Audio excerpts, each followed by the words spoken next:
شروع اللہ کا نام لے کر جو بڑا مہربان نہایت رحم والا ہے۔ اے پیغمبر صلی اللہ علیہ وآلہ وسلم، ہم تمہارا آسمان کی طرف منہ اٹھانا دیکھ رہے ہیں، سو ہم تم کو اسی قبلے کی طرف جس کو تم پسند کرتے ہو منہ کرنے کا حکم دیں گے، تو اپنا منہ مسجد حرام یعنی خانہ کعبہ کی طرف پھیر لو، اور تم لوگ جہاں ہوا کرو نماز پڑھنے کے وقت اسی مسجد کی طرف منہ کر لیا کرو۔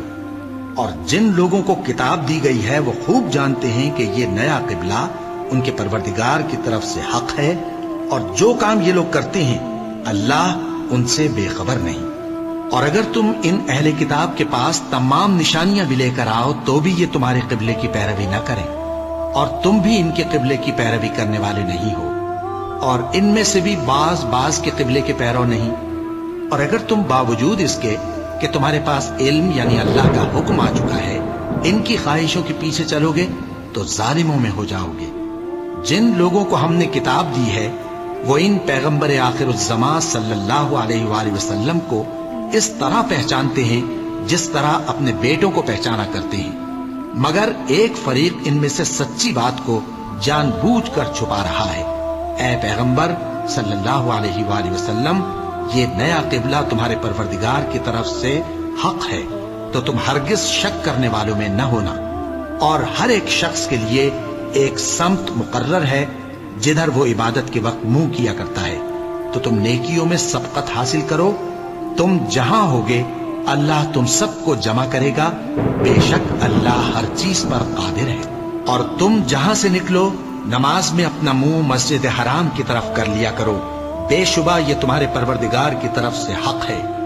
اور تم لوگ جو کچھ کرتے ہو اللہ اس سے بے خبر نہیں۔ اور تم جہاں سے نکلو مسجد حرام کی طرف منہ کر کے نماز پڑھا کرو،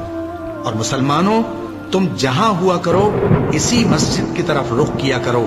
یہ تاکید اس لیے کی گئی ہے کہ لوگ تم کو کسی طرح کا الزام نہ دے سکیں،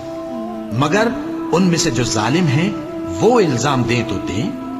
سو ان سے مت ڈرنا اور مجھی سے ڈرتے رہنا، اور یہ بھی مقصود ہے کہ میں تم کو اپنی تمام نعمتیں بخشوں، اور یہ بھی کہ تم راہ راست پر چلو۔ جس طرح من جملہ اور نعمتوں کے ہم نے تمہیں میں سے ایک رسول بھیجے ہیں جو تم کو ہماری آیتیں پڑھ پڑھ کر سناتے اور تمہیں پاک بناتے، اور کتاب یعنی قرآن اور دانائی سکھاتے ہیں، اور ایسی باتیں بتاتے ہیں جو تم پہلے نہیں جانتے تھے، سو تم مجھے یاد کیا کرو، میں تمہیں یاد کیا کروں گا، اور میرا احسان مانتے رہنا اور میری ناشکری نہ کرنا۔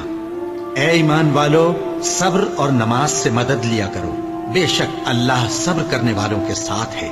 اور جو لوگ اللہ کی راہ میں مارے جائیں ان کی نسبت یہ نہ کہنا کہ وہ مرے ہوئے ہیں، وہ مردہ نہیں بلکہ زندہ ہیں، لیکن تم کو شعور نہیں۔ اور ہم کسی قدر خوف اور بھوک اور مال اور جانوں اور میووں کے نقصان سے تمہاری آزمائش کریں گے، اور صبر کرنے والوں کو بشارت سنا دو کہ ان لوگوں پر جب کوئی مصیبت واقع ہوتی ہے تو کہتے ہیں کہ ہم اللہ ہی کا مال ہیں اور اسی کی طرف لوٹ کر جانے والے ہیں۔ یہی لوگ ہیں جن پر ان کے پروردگار کی عنایتیں ہیں اور خصوصی رحمت بھی ہے، اور یہی سیدھے رستے پر ہیں۔ بے شک کوہ صفا اور مروہ اللہ کی نشانیوں میں سے ہیں، تو جو شخص خانہ کعبہ کا حج یا عمرہ کرے اس پر کچھ گناہ نہیں کہ دونوں کے درمیان چکر لگائے، بلکہ یہ ایک نیک کام ہے، اور جو کوئی نیک کام کرے تو اللہ قدردان ہے، دانا ہے۔ جو لوگ ہمارے حکموں اور ہدایتوں کو جو ہم نے نازل کی ہیں کسی غرض فاسد سے چھپاتے ہیں، باوجود کہ ہم نے ان کو لوگوں کے سمجھانے کے لیے اپنی کتاب میں کھول کھول کر بیان کر دیا ہے، ایسوں پر اللہ اور تمام لعنت کرنے والے لعنت کرتے ہیں۔ ہاں، جو توبہ کرتے ہیں اور اپنی حالت درست کر لیتے ہیں اور احکام الہی کو صاف صاف بیان کر دیتے ہیں تو میں ان کے قصور معاف کر دیتا ہوں، اور میں بڑا معاف کرنے والا بڑا مہربان ہوں۔ جو لوگ کافر ہوئے اور کافر ہی مرے، ایسوں پر اللہ کی اور فرشتوں کی اور انسانوں کی سب کی لعنت، وہ ہمیشہ اسی لعنت میں گرفتار رہیں گے۔ ان سے نہ تو عذاب ہلکا ہی کیا جائے گا اور نہ انہیں کچھ مہلت ملے گی۔ اور لوگوں، تمہارا معبود ایک ہی معبود ہے، اس بڑے مہربان اور رحم والے کے سوا کوئی عبادت کے لائق نہیں۔